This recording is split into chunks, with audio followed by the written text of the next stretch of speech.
Hello, everybody. This is Anna Karenina by Leo Tolstoy. Part 5, Chapter 9. The old dilapidated palazzo in which they set up their establishment served to endow Vronsky with an agreeable illusion. It seemed to him that he had gone through a metamorphosis, and from a Russian proprietor, a colonel in retirement, he had been changed into an enlightened amateur and protector of art, who, in his own modest way, painted a little, while sacrificing the world, his ties, his ambition, for woman's love.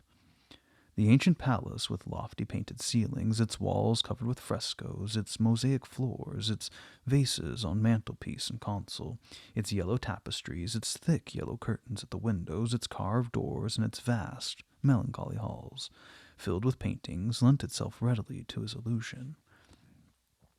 His new role satisfied Vronsky for some time. He made the acquaintance of an Italian painter, under whose instruction he made some studies from nature. At the same time, he undertook to make investigations into Italian life during the Middle Ages, which inspired him with such a lively interest that he began to wear a medieval hat and throw his plaid over his shoulders in the antique style, which was very becoming to him. "Do you like Mikhailov's painting?" asked Vronsky one morning to Golenishev, who came to see him, and at the same time he handed him a Russian paper containing an article on the artist who had just completed a picture of such merit that had been sold on the easel. He was living in the same city without receiving any official encouragement or aid, and the article severely criticized the government and the academy for neglecting an artist of such genius. "I know him," replied Golenishev. "He certainly has no lack of talent, but his theories are absolutely false. He always shows the Ivanov-Strauss-Renan tendencies in his conceptions of Christ and the religious life." "What's the subject of the painting?" asked Anna. "Christ before Pilate." The Christ is a Jew of the most pronounced type of realism. And as this subject was a favorite one with him, he began to develop his idea. "I cannot understand how they can fall into such a gross mistake. The type of the Christ in art was well defined by the old masters. If they want to represent a sage or a revolutionist, let them take Franklin or Socrates or Charlotte Corday, anybody they please, but not Christ. He's the only one that art ought not to meddle with. And then—" "Is it true that this is Mikhailov in his misery?" asked Vronsky, who felt that in his quality of Russian Messians he ought to find a way of aiding the artist without regard to the value of his painting. "Couldn't we ask him to paint Anna Arkadyevna's portrait?" "Oh, I mind," she demanded. "After your portrait of me, I want no other. It would be better to let him paint Annie." So she called her daughter, or her, she added, with a furtive glance at Vronsky, and pointing to the pretty Italian nurse, who was just taking the baby into the garden.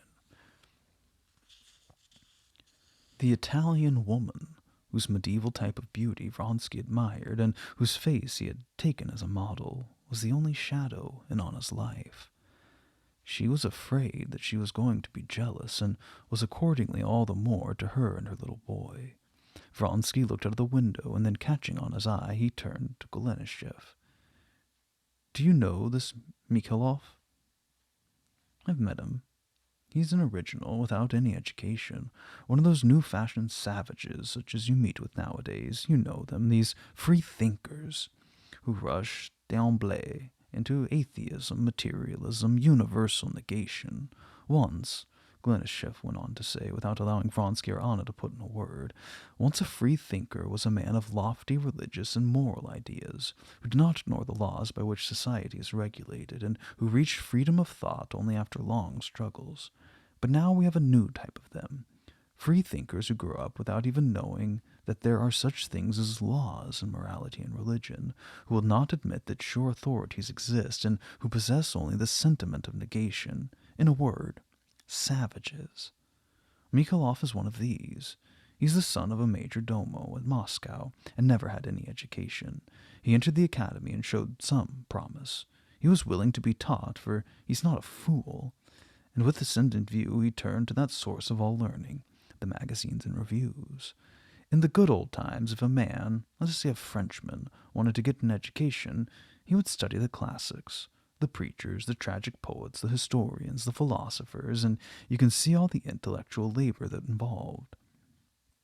But nowadays it's far more simple. He turns to negative literature, and it's very easy to get a smattering of such a science. And again, 20 years ago, the same literature bore traces of the struggle against the authorities and secular traditions of the past. And these very traces of struggle gave an inkling that these things existed, but now no longer are pains taken to combat the past. Men are contented with words. Natural selection, evolution, struggle for existence, negation, and all. In my article, I'll tell you what we must do, said Anna, resolutely cutting short Golinishev's verbiage after exchanging a glance with Vronsky. Let's go and see your painter. Golenishev readily consented, and as the artist's studio was situated in a remote quarter, they had a carriage called. An hour later, the carriage, with Golenishev, Vronsky, and Anna, stopped in front of a new and ugly house. A woman came to receive them and told them that Mikolov was in his studio, only a few steps away. The visitors sent in their cards and begged to be admitted to see his paintings.